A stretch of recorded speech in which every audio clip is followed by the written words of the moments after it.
Shakespeare ने कहा था कि हर इंसान अपनी जिंदगी में 7 मुख्तलिफ किरदार अदा करता है और इनमें सबसे अहम किरदार उस वक्त शुरू होता है जब वो अज़दवाजी बंधन में बनता है। ये बंधन सिर्फ एक मर्द और एक औरत नहीं बल्कि 2 खानदानों का मिलाप होता है और मर्द और औरत से बेशुमार जिम्मेदारियां निभाने का तकाजा करता है। दीन इस्लाम में ये रिश्ता निकाह के जरिए तय पाता है और इंसान की फितरी ख्वाहिश की तकमील और उसे मुआशरे में एक मोतबर मुकाम दिलाने के लिए इस्लाम ने निकाह का रास्ता तजवीज़ किया है। एक नामहरम मर्द और औरत निकाह के जरिए एक दूसरे पर हलाल कर दिए गए।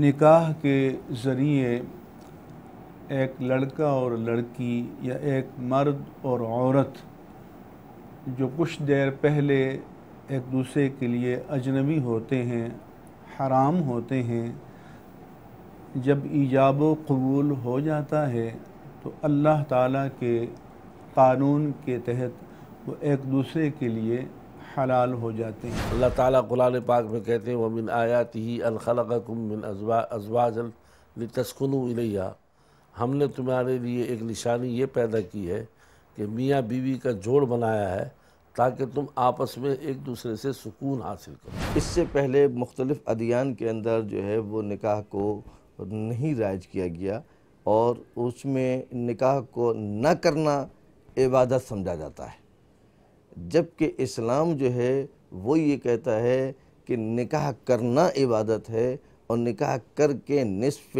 दीन हज़रत सल्लल्लाहु अलैहि वसल्लम का फरमान है कि जिसने निकाह किया उसने निस्फ़ दीन को बचा लिया। इस्लाम में 4 शर्तें हैं, अगर वो पूरी हो जाती हैं तो शादी सही ठहराई जाती है। पहली बात तो ये कि निकाह पब्लिक में होता है, छुप कर नहीं होता।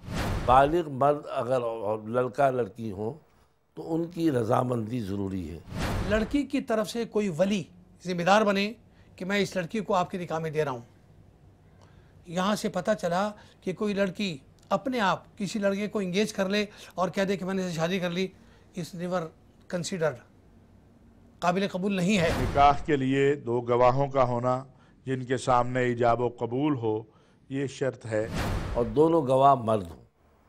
अगर औरतें सिर्फ गवाही देंगी, खाली औरतें गवाही देंगी और गवाह बनेंगी तो औरतों की शहादत निकाह के सिलसिले में कबूल नहीं होगी। निकाह में गवाहों की ज़रूरत नहीं है, बग़ैर गवाहों के भी निकाह हो सकता है। हर निकाह के वक्त औरत के लिए मेहर का तयन, हक़ मेहर में ये है कि हस्बैंड वाइफ की, मियाँ बीवी की रज़ामंदी, उनकी म्यूचुअल अंडरस्टैंडिंग, मगर ये कि उस हक़ मेहर में औरत को ये हक़ है कि वो डिमांड करे और मर्द की ज़िम्मेदारी ये है कि उसको पूरा करे। और औरत जितनी डिमांड करना चाहे वो कर सकती है। अगर मर्द उसको अफोर्ड कर सकता हो तो वो उससे निकाह करेगा, नहीं कर सकता तो वो ये एतराज़ नहीं कर सकता कि औरत ने इतना तकाजा क्यों किया। इस्लाम में कोई कैद नहीं, कोई कंडीशन नहीं कि जी 1 लाख रुपया दो तो शादी होगी, 50,000 रुपया दो तो शादी होगी, 10 लाख रुपया दो तो शादी होगी, नेवर। अगर आपको निकाह समझना है तो निकाह समझने के लिए आपको इस कायनात की अजीम तरीन शख्सियत रहमतुल आलमीन मोहम्मद मुस्तफ़ा अहमद मुश्तबा सल्लल्लाहु अलैहि वसल्लम की ज़ात गिरामी और उनका अक़द मुबारक पर निगाह डालनी होगी और यहाँ से आपको ये फ़ैसला हो जाएगा कि निकाह क्या है। बाज़ मरतबा ऐसी होती है जहाँ माँ बाप को हक़ है कि वो उस निकाह पर एतराज़ भी कर सकते हैं और उस निकाह को ख़त्म भी करवा सकते हैं। और वो सूरत ये है कि मिसाल के तौर पर लड़की है एक बड़े आला ख़ानदान की, लड़की के बाप की 10 फैक्ट्रियाँ हैं और लड़का जो है वो नाई है, लड़का जो है वो चप्पल सीता है।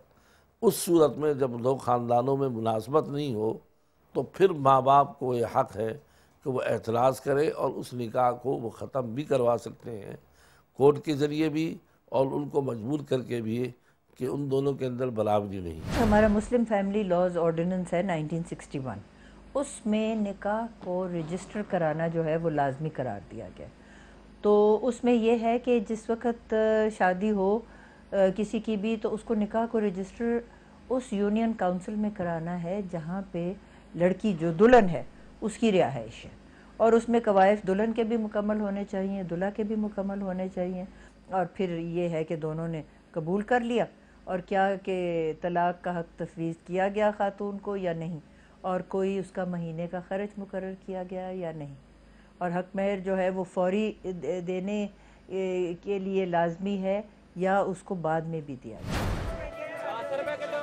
اسلام کا حکم ہے کہ جو مرد جسمانی اور معاشی لحاظ سے شادی کا رشتہ نبھانے کی قوت رکھتا ہو اس کو چاہیے کہ وہ نکاح کرے۔ وقال رسول اللہ صلی اللہ علیہ وسلم النکاح من سنتی کیونکہ نکاح سنت رسول ہے۔ سورہ نور میں ارشاد باری تعالیٰ ہے کہ جن کو بیاہ کا مقدور نہ ہو وہ پاک دامنی اختیار کیے رہیں۔ نکاح ہر عاقل اور بالغ اور وہ انسان کے جو اپنے بلوغت پر پہنچ گیا ہے، آزاد ہے، اس کے لیے ضروری ہے کہ وہ نکاح کر لے۔ نکاح کے لیے ضروری ہے کہ عورت کے اخراجات پورے کرے، عورت کی ضروریات پوری کرے۔ ہم یہ نہیں کہتے کہ اس کو ایک بنگلہ اور کار دلائے، لیکن جو ضروریات زندگی ہیں وہ بھی اگر ایک آدمی پوری نہیں کر سکتا تو شریعت اس کو نکاح کی اجازت نہیں دیتی۔ جو جسمانی استطاعت نہ رکھے یا اس کے پاس اتنے مالی وسائل نہیں ہیں تو اس کے لیے حضور نے فرمایا کہ پھر وہ نفس کی خواہشات پر قابو پانے کے لیے روزے رکھا کرے۔ تمام گواہوں کے سامنے میں نے جناب اسلام نے نکاح کا راستہ بے حد آسان بنایا ہے اور اس کی مثال خود رسول اکرم صلی اللہ علیہ وسلم کے نکاح کی ہے۔ لیکن آج کے دور میں نکاح کی سنت پر عمل کرنا اتنا مشکل بنا دیا گیا ہے جیسے جوئے شیر لانا۔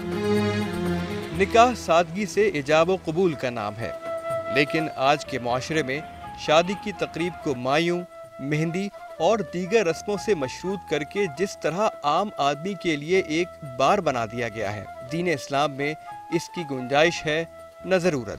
شریعت نے نکاح کو بہت آسان بنایا ہے، مشکل نہیں بنایا۔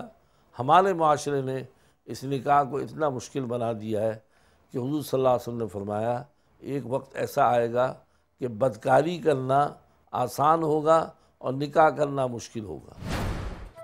پاکستان میں نکاح کے لیے نکاح نامہ پر کرنا لازمی ہے، جس میں لڑکا اور لڑکی کے ساتھ لڑکی کے وکیل اور لڑکے کے گواہوں کے دستخط ہونا لازمی ہوتے ہیں، اور اس نکاح نامے کو رجسٹرڈ کرانا بھی لازمی ہوتا ہے۔ نکاح میں سب سے اہم معاملہ مہر کا طے ہونا ہوتا ہے، جو فریقین کی باہمی رضامندی سے طے ہوتا ہے۔ مہر عورت کے تحفظ کے لیے اس کا وہ حق ہے جو کسی صورت معاف نہیں کیا جا سکتا، اور مرد کے لیے اس کی ادائیگی لازمی ہوتی ہے، خواہ مہر نکاح کے وقت ادا کیا جائے یا بعد میں۔ لیکن اسی نکاح نامے میں بعض شقیں ایسی ہیں جو غور طلب ہیں۔ عام طور پر نکاح نامے کی آخری 3 شقوں پر نکاح خواں نکاح نامہ پر کرتے وقت کراس لگا دیتے ہیں، حالانکہ یہ 3 شقیں عورت کے حقوق اور تحفظ کے لیے وضع کی گئی تھیں، اور ان شقوں کی بابت بھی مرد اور عورت کے مابین پہلے سے معاملات طے کرنا ضروری معلوم ہوتے ہیں۔ کسی نکاح پڑھانے والے کا کوئی اختیار نہیں ہے کہ وہ شوہر کی طرف سے شرائط خود عائد کرے یا بیوی کی طرف سے عائد کرے۔ یہ چیزیں تو فریقین آپس میں طے کرتے ہیں، اور فریقین نے طے کر لیا ہے تو وہ اس کو بتا دیں، لکھ دے گا۔ کراس کیوں کرتے ہیں؟ اس لیے کہ اگر کراس نہ کریں اور وہ کالم خالی ہو اور کل کوئی یک طرفہ طور پر اس میں کوئی چیز لکھ دے تو اس لیے نکاح پڑھانے والا اس کو قانون نے بھی حق نہیں دیا، شریعت نے بھی یہ حق نہیں دیا کہ اپنی طرف سے شرائط لکھتا پھرے۔ ایک فضول چیز بنی ہوئی ہے تو وہ فضول چیز خالی ہی رہے گی نا، پوری تو نہیں ہوگی۔ اسی میں ایک شق یہ ہے کہ کیا مرد نے عورت کو طلاق کا حق دیا ہے؟ علماء کرام اس شق پر تحفظات رکھتے ہیں۔ ایک कॉलम है कि क्या शोहर ने बीवी को तलाक का हक़ दे दिया है, तो अब उसमें टीवी पे आकर बैठ कर कहेंगे कि जी उसको लिख देना चाहिए, क्यों नहीं लिखता, लिख देना चाहिए।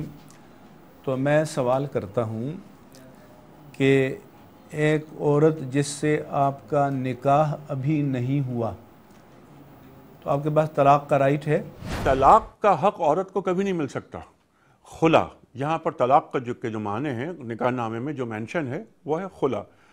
तलाक का हक सिर्फ मर्द को है, शौहर को है। ये जो 18वीं शर्त है, ये बात तो सही है, लेकिन फ़िक़ही एतबार से थोड़ा सा फ़र्क है। बात ये है कि औरत को तलाक का हक नहीं है। मैं समझता हूँ जो ये हमारा फार्म है निकाह नामे वाला, ये कोई शरई चीज़ नहीं है। अल्लाह ने जब बीवी को हक दिया है खुला का, तो फिर ये एक फार्म हक दे न दे, खामद लिख कर दे न दे, उसके पास हक मौजूद है।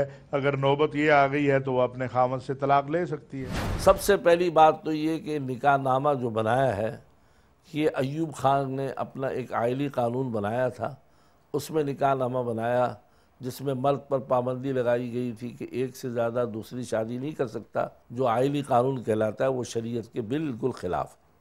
दूसरी बात यह कि जो निकाह फार्म में एक शिक है कि मर्द औरत को तलाक का इख्तियार दे सकता है। देखिए, तलाक का इख्तियार अल्लाह ताला ने सिर्फ मर्द को दिया है, वो औरत को इख्तियार नहीं दिया। बाज़ औक़ात में मर्द थोड़ी देर के लिए, जैसे तफवीज़ तलाक कहते हैं, वो कह सकता है कि भाई तुम अगर चाहो तो तुम मुझे तलाक दे सकती हो, लेकिन ये तलाक का इख्तियार सारी ज़िंदगी के लिए नहीं होता। ये जो तफवीज़ का इख्तियार है वो थोड़ी मुद्दत के लिए होता है। तफवीज़ तलाक का ये मतलब न लिया जाए कि सारी ज़िंदगी मर्द अपने आप के हाथ काट चुका है और वो काट के औरत के हवाले कर दिए, ऐसा नहीं है।